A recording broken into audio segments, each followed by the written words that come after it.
नमस्कार, मैं हूं प्रशांत चुरहे। खतरनाक कोरोना के खिलाफ ये जंग जारी है, लेकिन इस जंग में हम सबकी भी जिम्मेदारी है। और जिम्मेदारी ये कि हम कोरोना नियमों का पालन करें, और सबसे अहम ये मास्क लगाना ना भूलें। न्यूज़ 18 ने तो इसके लिए एक मुहिम भी शुरू की है, #मास्क पहनो इंडिया। ये मास्क हम तब तक ना उतारें जब तक ये तय ना कर लें कि हम लोगों से बिल्कुल अलग सुरक्षित जगह पर हैं, जैसे इस वक्त हम स्टूडियो में मौजूद हैं। कोरोना के खिलाफ इस लड़ाई में इस वक्त ये मास्क ही हम सबका सबसे बड़ा हथियार है। और एक बड़ी खबर भी इस वक्त आ रही है दिल्ली से। धर्मांतरण के मामले में गिरफ्तार उमर गौतम के दिल्ली घर पर छापेमारी हुई है ईडी की। ये छापेमारी जामिया नगर इलाके में की गई है, जहां उमर गौतम का घर है। न्यूज़ 18 के आनंद तिवारी की खबर है कि इस्लामिक दावा के दफ्तर पर भी ये छापेमारी हुई है। आरोप है कि इसी संगठन के बैंक खातों में विदेशों से फंडिंग की जाती थी और इस फंड का इस्तेमाल अवैध धर्मांतरण के लिए किया जाता था। इसके अलावा उमर के दूसरे साथियों के ठिकानों पर भी छापेमारी जारी थी। और न्यूज़ 18 के आनंद तिवारी की खबर के मुताबिक ईडी ने दिल्ली और उत्तर प्रदेश समेत कुल 6 जगहों पर यह छापेमारी की है।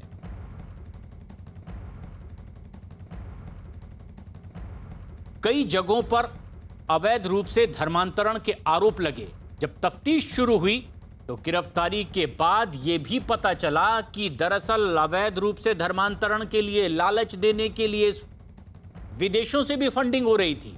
इसमें टेरर कनेक्शन जुड़ा तो वहीं हवाला के जरिए पैसे भी भिजाए जा रहे थे और एक लंबा रैकेट इसमें सामने आया है। इसी में अब ईडी ने छापेमारी की है और आज जो ईडी की छापेमारी हुई है तकरीबन 6 जगह, दिल्ली और उत्तर प्रदेश के ये कुल 6 जगह हैं, जिसमें आरोपी उमर के घर पर भी छापेमारी हुई है। और उमर का ये घर दिल्ली के जामिया नगर इलाके में मौजूद है।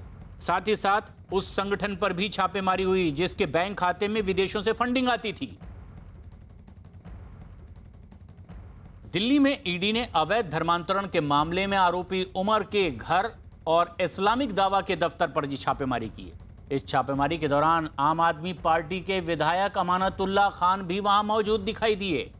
जिस समय ईडी की टीम अपनी कार्रवाई कर रही थी, उस दौरान कुछ लोगों के साथ आम आदमी पार्टी के विधायक अमानतुल्लाह खान उमर गौतम के घर के बाहर ही खड़े दिखाई दिए। आनंद तिवारी हमारे सहयोगी इस वक्त हमसे सीधे जुड़ रहे हैं। आनंद, ईडी की छापेमारी और दस्तावेज खंगालने की कोशिश, वहीं आम आदमी पार्टी के विधायक का उनके घर के बाहर मौजूद रहना, किस तरह की अपडेट अब तक मिल पा रही है?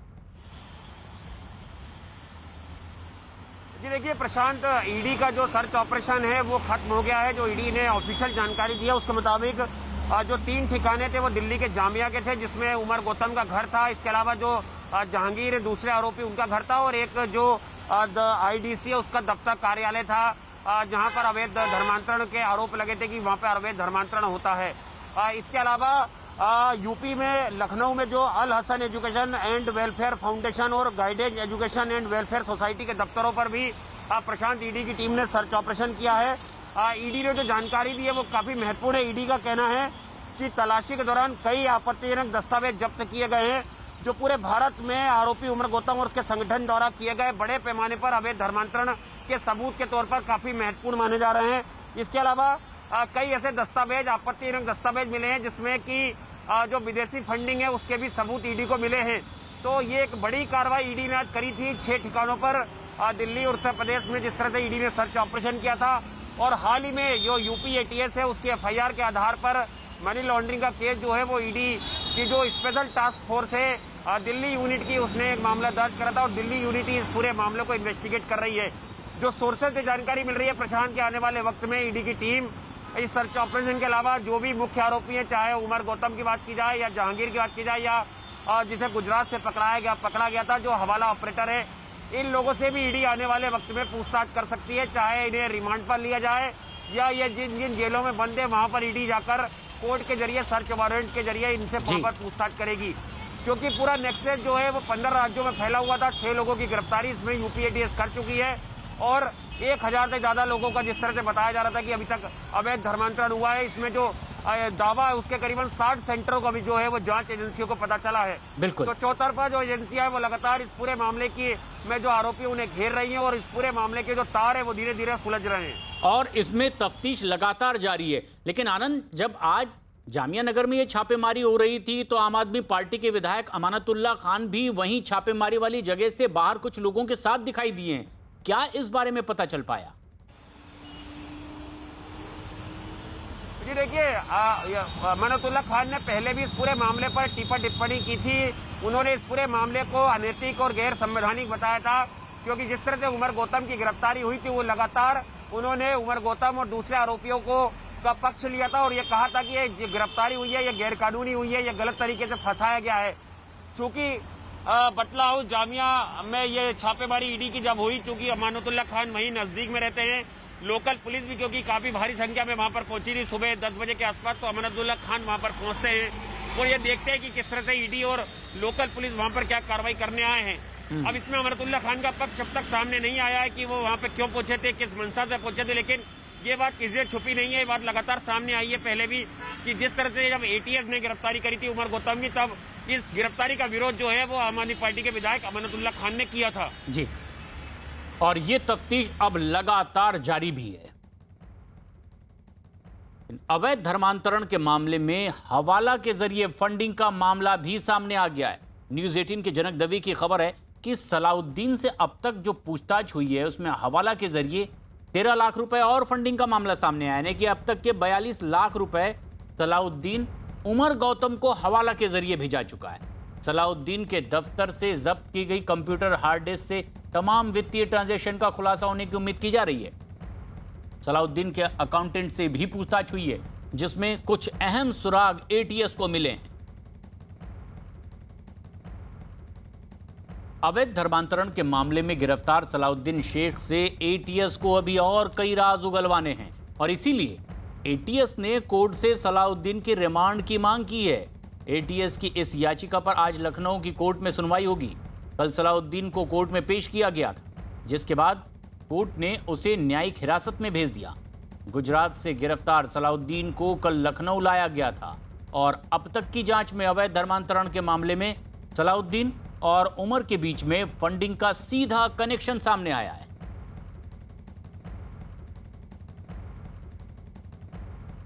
पूरे धर्मांतरण मामले में तफ्तीश लगातार जारी है और कई बड़े पर्देफाश सामने आते जा रहे हैं। उत्तर प्रदेश के आगरा से इसी बीच एक बड़ी खबर, आगरा में एक नाबालिग लड़की के अवैध धर्मांतरण का भी मामला सामने आया है। न्यूज़ 18 के हेमंत उपाध्याय की खबर के मुताबिक नाबालिग लड़की को जयपुर ले जाया गया और फिर वहां उसका निकाह करवाया गया, लेकिन इस दौरान नाबालिग लड़की का धर्म बदलवाया गया। आरोप तो यह भी है कि इसे जयपुर लाया गया, नाम बदलवाया गया और इसका फर्जी आधार कार्ड बनवाया गया।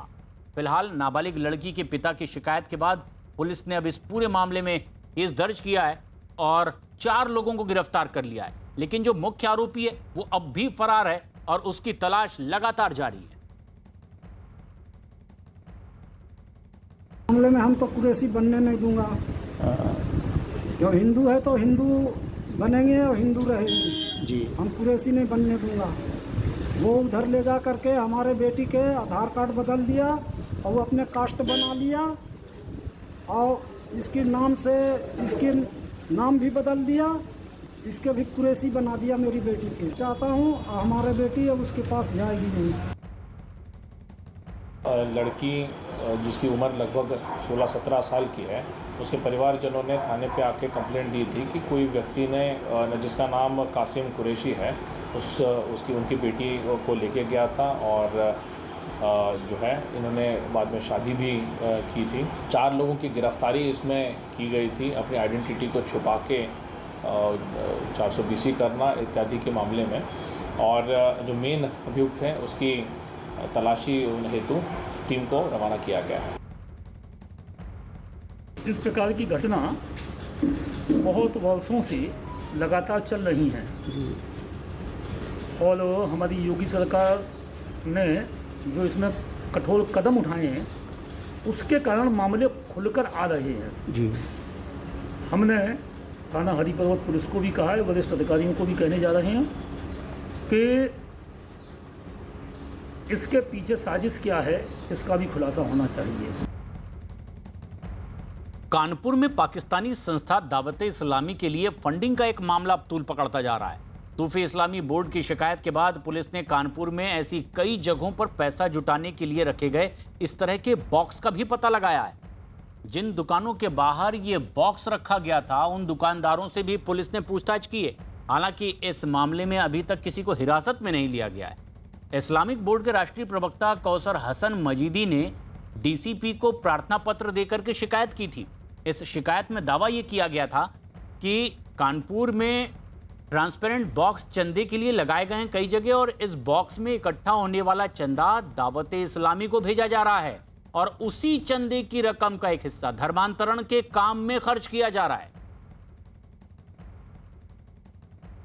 बोर्ड के एक पदाधिकारी द्वारा एक प्रार्थना पत्र दिया गया था जिसमें इस तरह की जानकारी सामने आई थी।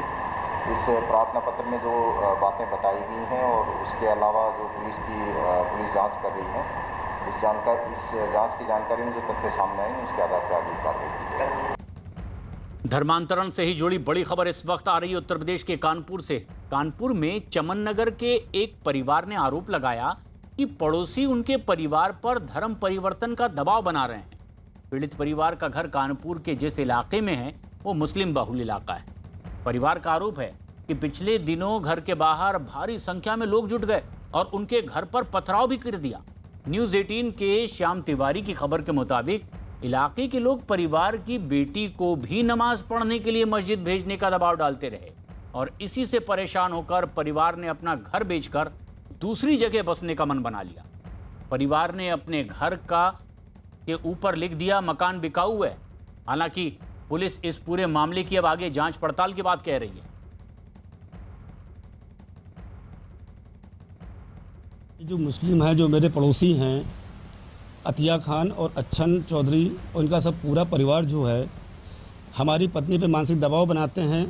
हमारे धर्म के अनुसार यहाँ रहना होगा तो रह पाओगे, अन्यथा ये मकान बेच करके भाग जाओ, ये मकान छोड़ करके भाग जाओ। हम तुमको इतना हैरान परेशान मजबूर कर देंगे कि तुम यहाँ से अपने आप भाग जाओगे और नहीं भागोगे तो तुम सोच नहीं सकते हम तुम्हारे साथ क्या करेंगे। हम अपने दरवाजे के बाहर खड़े हुए थे, नफीस के घर से एक व्यक्ति मुर्गा लेकर के निकला और मुर्गा को गर्दन काटते हुए खून बहाते हुए उसका बोलता इस तरीके से तुमको काट के नाले में फेंक देंगे। अब आइए आपको सुनवाते हैं कि परिवार के इन आरोपों के बाद पड़ोसियों का क्या कहना है। मेरा ऑर्केस्ट्रा ग्रुप चलता है, मैं खुद माता रानी की जागरण करता हूँ, सुंदरकांड करता हूँ, चौकी करता हूँ, तो मैं क्यों धर्म बदलवाऊंगा। और मेरी पूरी हिस्ट्री आप निकलवा लीजिए। मेरा ब्राह्मणों के बीच में जन्म हुआ, मुझे सरस्वती श्लोक आता है, मुझे गायत्री मंत्र आता है, मुझे सब कुछ आता है क्योंकि मैं इस धर्म से जुड़ा हूँ, क्योंकि मैं जागरण करता हूँ, मेरा ग्रुप है। आप इसकी जाँच कराइए। इस बीच एक बड़ी खबर आ रही है उत्तराखंड से, जहां तीरथ सिंह रावत के इस्तीफे के बाद अब थोड़ी ही देर बाद दोपहर 3 बजे देहरादून में बीजेपी विधायक दल की बैठक होगी। न्यूज़ 18 के विक्रांत यादव की खबर है कि इस बैठक में ही बीजेपी विधायक दल का नया नेता चुना जाएगा, जो कि अगला मुख्यमंत्री होगा उत्तराखंड का। देहरादून में होने वाली इस बैठक में शामिल होने के लिए केंद्रीय मंत्री और उत्तराखंड के पर्यवेक्षक नरेंद्र सिंह तोमर भी देहरादून पहुंच चुके हैं। और इससे पहले कल देर रात ही तीरथ सिंह रावत ने राजभवन जाकर उत्तराखंड की राज्यपाल बेबी रानी मौर्य को अपना इस्तीफा सौंप दिया था। 10 मार्च को तीरथ सिंह रावत ने मुख्यमंत्री पद की शपथ ली थी और महज 4 महीने से भी कम वक्त में उन्हें इस्तीफा देना पड़ा है। तीरथ सिंह रावत ने इस्तीफे के पीछे संवैधानिक वजह को कारण बताया है। अभी 3 बजे विधायक दल की बैठक है। इससे पहले सभी प्रमुख लोगों से मशवरा करेंगे और उसके बाद हाई कमान को बताएंगे और फिर सबसे राय मशवरे के बाद किसी निर्णय पर पहुंचेंगे। 3 बजे विधायक दल की बैठक होगी, घोषणा होगी और उसके बाद अगला कदम होगा। कांग्रेस पार्टी पे गंभीर आरोप लगा रही है। हरीश रावत कह रहे हैं कि सल्ट का चुनाव हम लोग लड़ सकते थे लेकिन नहीं लड़ रहे हैं और नतीजा ये हो रहा है कि इतने जो है अब तक मुख्यमंत्री बदले जा चुके हैं। रावत जी को बोलो पार्टी छोड़ के हमारे यहाँ सलाहकार बन जाए, उस हिसाब से चलेंगे। फिर हम जब मैंने पहले भी कहा था 164(4) और 151(1) पीपल रिप्रेजेंटेटिव एक्ट और संविधान दोनों में जो व्याख्या है उसके आधार पर चुनाव आयोग को चुनाव कराने में दिक्कत नहीं थी। लेकिन चूंकि उन्होंने एक लेटर जारी किया था कि हम कोरोना के कारण अभी 1 वर्ष कोई चुनाव नहीं कराएंगे, खासतौर पर उपचुनाव। ऐसी परिस्थितियों में हमारे सामने एक ही रास्ता बचता था कि मुख्यमंत्री जी इस्तीफा दें और नया कोई नेता चुना जाए। वो रास्ता ही अपनाया गया।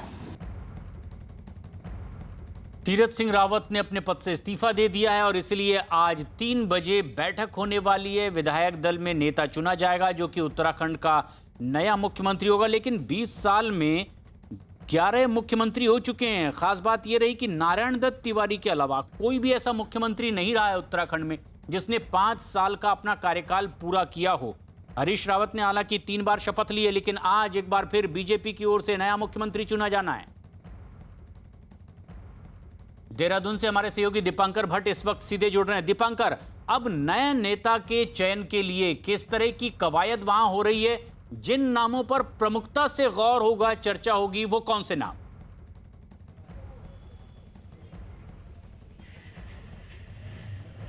फिलहाल जो एक्टिविटी उत्तराखंड की आज की पॉलिटिकल एक्टिविटी वो ये रही कि नरेंद्र सिंह तोमर जो कृषि मंत्री है वो यहाँ पर पहुंचे हुए हैं। इस वक्त बीजापुर गेस्ट हाउस में है और वो अभी यहाँ पर बैठक कहें या मंत्रणा कहें, उस टीम को भी इंतजार है दिल्ली से उस नाम का कि जो हाईकमान यहाँ पर तय कर देगा। बीजेपी का जो राष्ट्रीय नेतृत्व नाम तय कर देगा, उस नाम के साथ वो कुछ ही देर में यहाँ से निकलेंगे बीजेपी के प्रदेश ऑफिस के लिए। लेकिन जो नाम फिलहाल चर्चाओं में, उनमें बिशन सिंह चुफाल जो डीडी हाट से विधायक हैं, 5 बार के विधायक हैं, कैबिनेट मिनिस्टर रह चुके हैं। इसके अलावा धन सिंह रावत जो पहली बार के विधायक हैं, राज्य मंत्री रहे त्रिवेंद्र सिंह रावत सरकार में भी, तीरथ सिंह रावत सरकार में भी।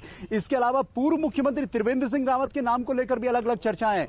कई लोगों का कहना है कि हो सकता है कि बीजेपी का राष्ट्रीय नेतृत्व एक बार फिर त्रिवेंद्र सिंह रावत पर भरोसा करे। इसके अलावा पुष्कर सिंह धामी खटीमा से विधायक हैं, 2 बार के विधायक हैं। तो इस तरह की स्थितियां अलग अलग हैं अभी बीजेपी में। लेकिन वही बात है कि बीजेपी का राष्ट्रीय नेतृत्व हमेशा एक नए नाम के साथ चौंकाता है, क्योंकि तीरथ सिंह रावत की जिस वक्त चर्चाएं आई थी और जब समय त्रिवेंद्र सिंह रावत ने इस्तीफा दिया था, उस वक्त भी इस तरह की बातें सामने आई थी कि कौन तमाम नाम चर्चाओं में है और तीरथ सिंह रावत का नाम कहीं भी चर्चाओं में नहीं था। और आज जब विधानमंडल दल की बैठक हुई तो तीरथ सिंह रावत के नाम का प्रस्ताव आया और फिर उनको यहां पर नेता चुना गया विधानमंडल दल का। तो आज भी क्या बीजेपी का राष्ट्रीय नेतृत्व 1 घंटे बाद होने वाले फैसले में कहीं चौंकाने वाला है? क्या कोई महिला नेता रितु खंडूरी जो भुवनचंद्र खंडूरी पूर्व मुख्यमंत्री की बेटी हैं, उन पर तो तमाम ऐसे नाम है। यानी कुल मिलाकर जो लास्ट फैसला टिकेगा वो फैसला वही होगा जो बीजेपी का राष्ट्रीय नेतृत्व तय कर देगा और उसी के साथ बीजेपी को उत्तराखंड में आगे बढ़ना होगा। जी तो आज ये मंथन होना है, बैठक होनी है, नए नाम पर फैसला होना है। लेकिन इस्तीफे के बाद तीरथ सिंह रावत का बयान भी सामने आया है जिसमें उन्होंने अपने पद छोड़ने की वजह संवैधानिक मजबूरी बताई। जो एक संवैधानिक संकट था और उस संवैधानिक संकट के कारण उन स्थितियों को देखते हुए, मद्देनजर रखते हुए मैंने अपना इस्तीफा मुख्यमंत्री पद से देना उचित समझा और मैं अपने केंद्रीय नेतृत्व का, माननीय वरिष्ठ नेतृत्व का बहुत आभारी हूं और धन्यवाद करना चाहूँगा कि नेतृत्व ने मुझे समय समय पर विभिन्न दायित्व दिए। तीरथ सिंह रावत ने अपने इस्तीफे की वजह भी गिना दी दीपांकर, लेकिन क्या वाकई यही मायने निकाले जा रहे हैं?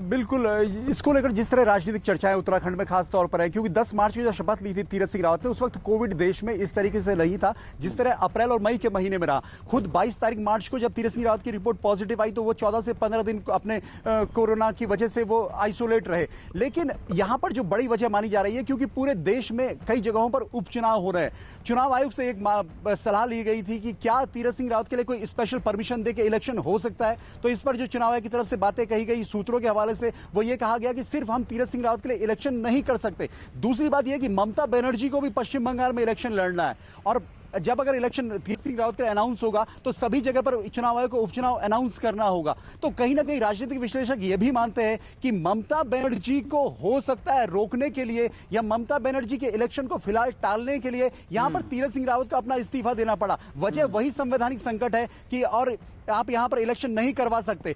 तीरथ सिंह रावत के लिए सीटें चूज की जा रही थी, चौबट्टाखाल से लड़ेंगे, गंगोत्री से लड़ेंगे, सब कुछ चल रहा था। लेकिन बाद में जो 3 दिन में दिल्ली में हुआ कि अमित शाह और फिर जेपी नड्डा से वहां वहां पहले दिन मिलना, फिर एक दिन का गैप, पर फिर कल दिन में जेपी नड्डा से आधे घंटे की मुलाकात। कल इसी समय पे लगभग 24 घंटे पहले दिल्ली में थे तीरथ सिंह रावत, जेपी नड्डा से मिले और वहां उन्हें कह दिया गया था कि आप इस्तीफा दे दें। उन्होंने अपने इस्तीफे की पेशकश वहीं दिल्ली में कर दी थी और रात 11:15 बजे आकर देहरादून में उन्होंने अपना इस्तीफा राज्यपाल को सौंप भी दिया। तो अब कुल मिलाकर अब सब कुछ जो है वो बीजेपी के नेतृत्व के ऊपर निर्भर है कि जो तीसरा फेस वो देने जा रहे हैं, वो तीसरा फेस बीजेपी को 2022 के इलेक्शन की तरफ कितनी मजबूती के साथ लेकर जाएगा। और 3 बजे जो बैठक होने वाली है इसमें नाम तय होगा। लेकिन उत्तराखंड के पूर्व मुख्यमंत्री त्रिवेंद्र सिंह रावत ने तीरथ सिंह रावत के इस्तीफे की वजह संवैधानिक संकट बताया। जब उनसे पूछ लिया गया कि क्या आपका भी नाम चर्चा में है, रेस में है, तो उन्होंने कहा कि इसमें किसी को क्यों दिक्कत है, लेकिन यह भी कह दिया कि शाम तक तो ये नाम तय ही हो जाएगा। ये पूरा इसको आप किस तरीके से देख रहे हैं? नहीं, देखिए, ये कुल मिला के राजनीतिक घटनाक्रम है और कभी कभी घटनाक्रम इस तरह से घटित होता है कि तमाम तरह के बड़े परिवर्तन असंभावी हो जाते हैं। कुछ इसी तरह का इसमें भी हुआ है। यद्यपि बहुत बड़ा पेंच संवैधानिक संकट का था, क्योंकि 1 साल से कम समय यहाँ पर चुनाव के लिए रह गया था और ऐसे में चुनाव आयोग ने जो निर्णय इस बीच लिए हैं, कोविड काल में लिए हैं और कई चुनाव स्थगित भी किए हैं, तो एक तरह से एक संकट था चुनाव आयोग के सामने और मैं समझता हूं कि उसी क्रम में निर्णय लिया गया। बीजेपी से मैं मान सकता हूं कि आप बीजेपी से डायरेक्ट कोई कमेंट पार्टी पर नहीं कर पाएंगे क्योंकि आप अभी खुद विधायक हैं, लेकिन लगातार मुख्यमंत्री बदलना एक मैसेज खराब नहीं हो रहा सर पार्टी का राज्य पर? नहीं, देखिए, अगर अच्छा विकल्प आता है और कोई अच्छी गवर्नेंस देता है, अच्छा विकास का पथ देता है और एक विजन के साथ काम करता है, तो मैं समझता हूं कि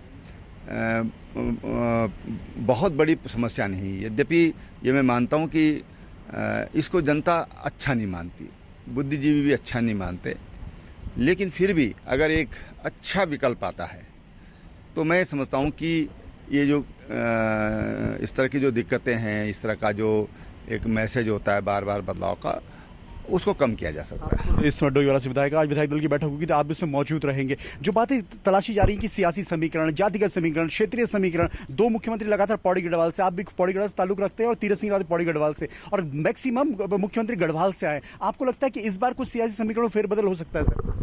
नहीं, देखिए, ऐसा कुछ नहीं। तो विधानमंडल दल को तय करना है कि किसको उनको अपना नेता बनाना है। विधानमंडल दल तय करता है कि उनका नेता कौन होगा और इसलिए विधायकों को ही इसके बारे में निर्णय लेना है। जब शाम को विधायकों की बैठक होगी तो विधायक उसमें निर्णय लेंगे। चर्चाएं ऐसी भी कि हो सकता है त्रिवेंद्र सिंह रावत को दोबारा सत्ता में वापसी करवाई जाए, ये राजनीतिक विश्लेषक भी कह रहे हैं और अंदर खाने इस तरह की चर्चाएं भी। आपको इसको लेकर क्या मानना है? नहीं, देखिए, मैंने बताया ना कि ये तो विधानमंडल दल को निर्णय लेना है, विधायकों को निर्णय लेना है कि किसको अपना नेता वो चुनते हैं। तीरथ सिंह रावत के इस्तीफे के बाद उत्तराखंड कांग्रेस प्रभारी देवेंद्र यादव ने बीजेपी को घेरा। साथ ही साथ उन्होंने ये भी दावा किया कि अगले साल जो ये चुनाव होने वाले हैं, अगले विधानसभा चुनाव उत्तराखंड में, उसमें कांग्रेस पूरी मजबूती से लड़े।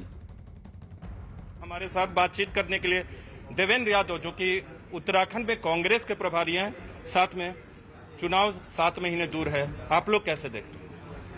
देखिए, मैं इसको भारतीय जनता पार्टी के केंद्रीय नेतृत्व की लापरवाही समझता हूं और उत्तराखंड जैसा प्रदेश जो देवभूमि के नाम से प्रख्यात है, उसके साथ जो भद्दा मजाक किया जा रहा है वहाँ की जनता के साथ, मैं इसको उस रूप में देखता हूँ। केंद्रीय नेतृत्व जहाँ लगातार अवहेलना कर रहा है लोगों की भावना की, जिस जनता ने लगभग 57 विधानसभा के सदस्य चुनकर एक मजबूत सरकार बनाने का मौका भारतीय जनता पार्टी को आज से 4.5 साल पहले दिया, उस भावना को पूरी तरीके से उसके उलट भारतीय जनता पार्टी वहां पर काम कर रही है। लगातार 4.5 वर्षों में उन्होंने भ्रष्टाचार को बढ़ावा दिया, उन्होंने महिला के उत्पीड़न को बढ़ावा दिया, उन्होंने विकास का भी मुद्दा रखा नहीं। आप चेहरे के साथ जाएंगे उत्तराखंड चुनाव में, किसी एक चेहरे के साथ, या फिर संयुक्त नेतृत्व में जाएंगे? हम मजबूत नेतृत्व के साथ जाएंगे और हम लगातार अपने साथियों से, सीनियर लीडर्स के साथ, हमारे एमएलएज के साथ, हमारे वर्कर्स के साथ लगातार चर्चा कर रहे हैं और आने वाले 2-3 दिन में केंद्र जो हमारे कांग्रेस का नेतृत्व होगा मजबूती के साथ हम सामने रखेंगे और उसी के साथ हम अपना चुनाव आगे। ये दिल्ली में मची हलचल है दीपांकर, लेकिन देहरादून में किस तरह की हलचल और क्या ताजा अपडेट इस वक्त निकलकर सामने आ रही है बैठक से ठीक पहले?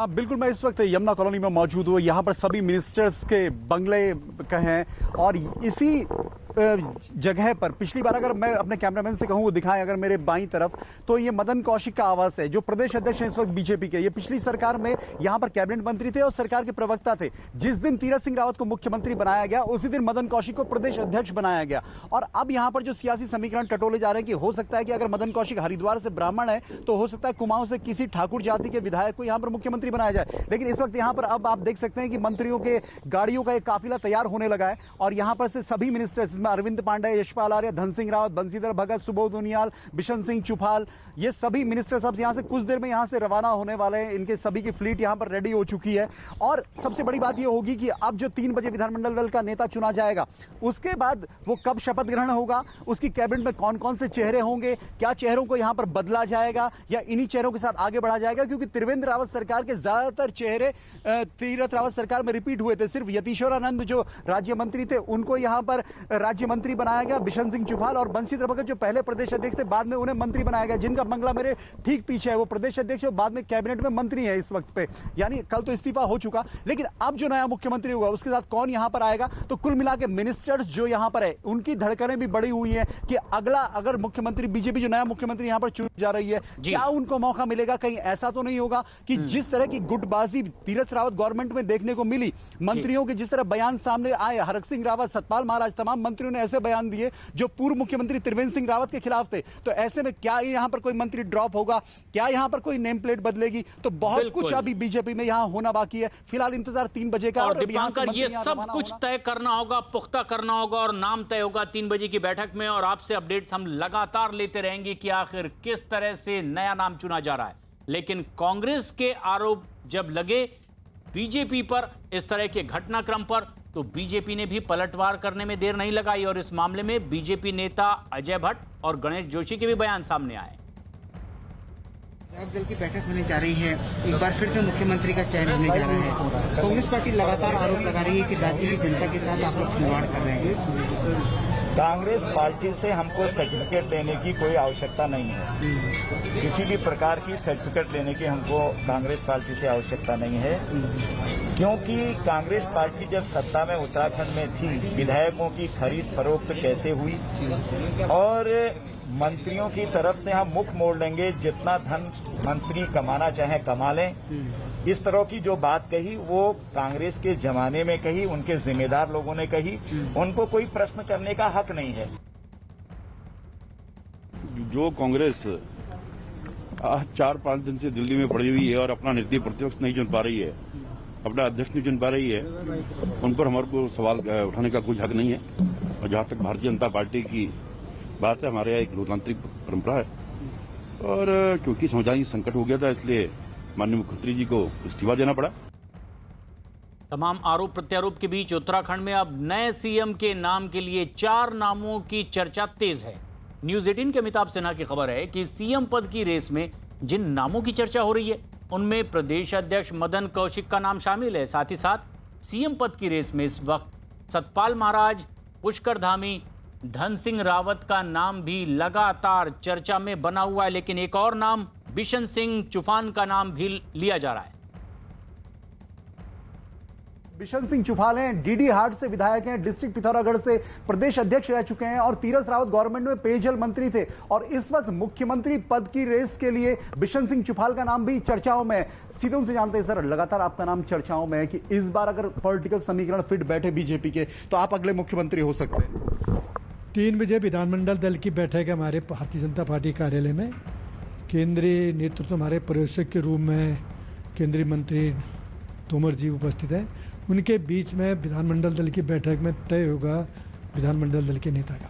नहीं तो अब बातें ये भी आ रही है कि इस बार जातिगत समीकरण, क्षेत्रीय समीकरण पे, क्योंकि मदन कौशिक इस वक्त हरिद्वार से विधायक हैं और ब्राह्मण जाति से आते हैं, इसलिए हो सकता है कुमाऊं से और ठाकुर जाति के जो प्रतिनिधित्व है जहां से आप बिलोंग करते हैं उसको एक मौका मिल सकता है। राजनीतिक पार्टियां कोई भी हो, भारतीय जनता पार्टी भी इस चीज़ को देखते हैं कि भाई कोई भी क्षेत्रीय संतुलन और जाति समीकरण से ही पार्टी आगे चलती है। इसलिए जो भी पार्टी निर्णय करेगी वो तो प्रदेश के हित के लिए काम करेगी, प्रदेश के हित को देखते हुए पार्टी तय करेगी। जो हुआ, पहले 9 मार्च को त्रिवेंद्र सिंह रावत ने इस्तीफा दिया, कल 2 जुलाई को तीरथ सिंह रावत ने इस्तीफा दे दिया, आप खुद प्रदेश अध्यक्ष रह चुके, आपको नहीं लगता कि बीजेपी के लिए लॉस हो रहा है उत्तराखंड में? भाजपा को कोई लॉस नहीं हो रहा है। भाजपा बिल्कुल 2022 में भारतीय जनता पार्टी की सरकार भारी बहुतों से मिलेगी। चाहे त्रिवेंद्र जी भी तो भारतीय जनता पार्टी के मुख्यमंत्री थे, विचारधारा भारतीय जनता पार्टी के थे, तीरथ जी भी भारतीय जनता पार्टी के ही, अब जो तीसरा बनेगा वो भी भारतीय जनता पार्टी। विचारधारा तो एक ही है, जो काम उन्होंने आगे बढ़ा के उसी काम को आगे बढ़ाना है। कांग्रेस ये कह रही कि मुख्यमंत्री राज्य का होता है, उसकी जिम्मेदारी पूरे राज्य की होती है। आप सिर्फ बीजेपी ये क्यों मान लेती है कि वो हमारे मुख्यमंत्री थे, हम बदल सकते हैं? वो तो पार्टी का अपना व्यवस्था है ना। पार्टी जब सरकार भारतीय जनता पार्टी की विचारधारा की सरकार है तो पार्टी तय करेगी किसको मुख्य, कांग्रेस को थोड़ी तय करना है, वो तो भारतीय जनता पार्टी तय करेगी। वो भारतीय जनता पार्टी की अपनी व्यवस्था है। आपको क्या लगता है सर, विधायकों में से होगा, सांसद होगा? क्योंकि पिछले सांसद आए, वहां जाके बीजेपी संवैधानिक संकट में फंस गई। वो तो 3 बजे पता चलेगा कि क्या सांसदों में हो या विधायकों में। इस बीच तीरथ सिंह रावत ने एक बार फिर से साफ किया कि संवैधानिक संकट की वजह से उन्हें अपने पद से इस्तीफा देना पड़ा है और अगले चुनाव में बीजेपी की ही सरकार बनने जा रही है। 3 बजे विधानमंडल दल की बैठक होगी और हमारा केंद्रीय पर्यवेक्षक आए हैं और वो तय करेंगे जो भी होगा सामने आएगा। और निश्चित है कि भारतीय जनता पार्टी 2022 में फतह करेगी, निश्चित करेगी। तीरथ सिंह रावत के इस्तीफे के बाद आज देहरादून में होने वाली बीजेपी विधायक दल की बैठक पर कांग्रेस की भी नजरें हैं। इस बीच कांग्रेस नेता रणदीप सुरजेवाला का बयान भी सामने आया।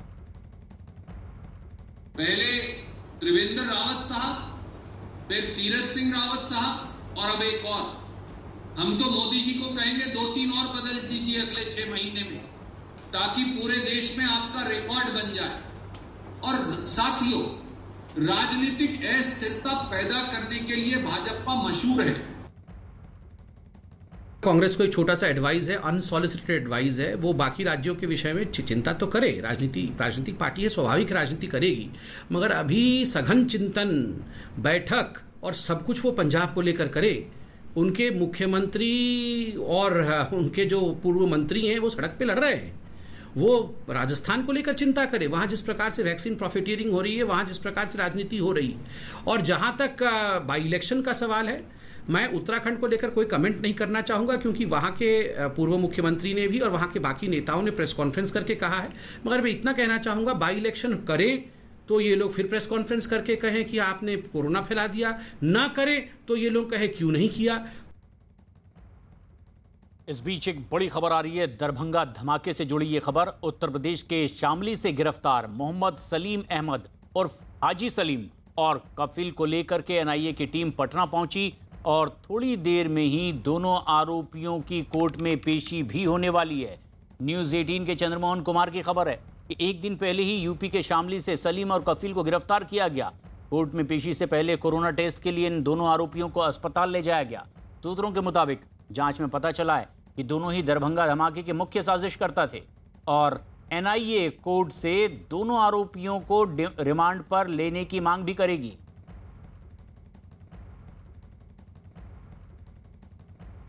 दरभंगा पार्सल ब्लास्ट मामले में उत्तर प्रदेश के शामली से गिरफ्तार सलीम और कफील को लेकर एनआईए की टीम अभी पटना पहुंची है और आप तस्वीरों में साफ तौर पर देख सकते हैं पटना एयरपोर्ट से निकलते हुए साफ तौर पर एनआईए यह मान रही है कि यही दोनों मास्टरमाइंड है जिन्होंने दरभंगा पार्सल ब्लास्ट की साजिश रची थी और अभी इनको पटना एयरपोर्ट से एनआईए कोर्ट ले जाया जाएगा। तस्वीरों में भी आप साफ तौर पर देख सकते हैं एटीएस की टीम साथ में मौजूद है। सीआईएसएफ के जवान अभी इनको बाहर निकाल रहे हैं दोनों को और यही दोनों वो शख्स हैं जिन्होंने दरभंगा पार्सल ब्लास्ट की साजिश रची थी। और साथ ही एनआईए जांच में यह पता चला है कि सलीम के पास पाकिस्तान से 1,60,000 रुपये हवाला के जरिए पहुंचा था और उसी पैसे के जरिए इस ब्लास्ट के लिए सामान खरीदे गए थे और उसके बाद यहाँ पर जो पार्सल भेजा गया था उसमें विस्फोटक रखा गया था। तो अभी इन दोनों को यहाँ से ले जाया जा रहा है NIA कोर्ट और फिर वहाँ पर पेशी के बाद जो NIA की टीम है, जो NIA के वकील हैं, रिमांड मांगेंगे और रिमांड मिलने के बाद फिर इनसे आगे पूछताछ की जाएगी। तो अभी इनको पटना एयरपोर्ट से जो NIA और ATS की टीम है वो लेकर कोर्ट की ओर जा रही है और फिर पेशी के बाद रिमांड जब मिलता है तो आगे पूछताछ की जाएगी। तो जो ये दोनों शख्स उत्तर प्रदेश के सामने से गिरफ्तार हुए हैं, ये इन्हीं को NIA मास्टरमाइंड मान रही है और सलीम जो कई बार पाकिस्तान जा चुका है, इसी के जरिए ये पूरी साजिश रची गई थी। कैमरामैन सोनी के साथ चंद्रमोहन कुमार, पटना, न्यूज़ 18 इंडिया। इसी दरभंगा ब्लास्ट से जुड़ी हुई एक और अहम खबर न्यूज़ 18 के जनक दवे की खबर है कि दरभंगा पार्सल धमाका मामले में गिरफ्तार नासिर से पूछताछ में कई जानकारियां सामने आई है। सूत्रों के मुताबिक नासिर ने बताया है कि इकबाल खाना ने उसे ऑनलाइन बम बनाने की ट्रेनिंग दे रहा था। उसका मकसद टाइम बम बनाना था और इसके लिए डेटोनेटर के फटने से पहले सर्किट को फ्लेम मिलना बहुत ज़रूरी है और ऐसा हो इसके लिए नाइट्रिक एसिड और सल्फ्यूरिक एसिड को मिलाना पड़ता है। दोनों कैसे मिलें और कितनी देर में मिलें, इसके लिए नासिर ने एक रास्ता निकाला। उसे दोनों के बीच में एक कागज़ रखने को कहा गया। माना जा रहा है कि ऐसा करने पर कागज़ एसिड की वजह से कुछ देर में जल जाता और दोनों एसिड मिल जाते और ऐसे में बड़ा धमाका होता। इकबाल ने नासिर को दोनों एसिड के बीच में कागज़ ही रखने के लिए कहा था, लेकिन नासिर ने गलती से दोनों एसिड के बीच में हार्डबोर्ड रख दिया और इसीलिए एक बड़ी साजिश नाकाम हुई थी।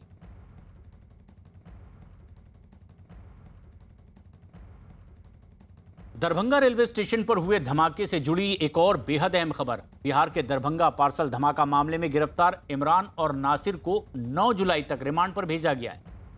एक दिन पहले ही दोनों को हैदराबाद से पटना लेकर आया गया और NIA कोर्ट में पेश किया गया है। कोर्ट ने 7 दिन के रिमांड पर भेजने का आदेश दिया है। आरोपियों को पटना के बेऊर जेल में रखा जाएगा। यहां पर दोनों NIA की निगरानी में और NIA की टीम दोनों से पूछताछ भी आगे करेगी।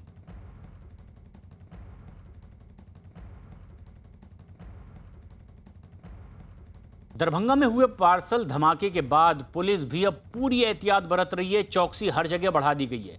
पुलिस ने दरभंगा शहर में चेकिंग अभियान चलाया है और इस अभियान में दरभंगा पुलिस के खास दस्ते ने शहर से अलग अलग इलाकों से गुजरने वाली गाड़ियों को रोका, उनकी जांच पड़ताल की।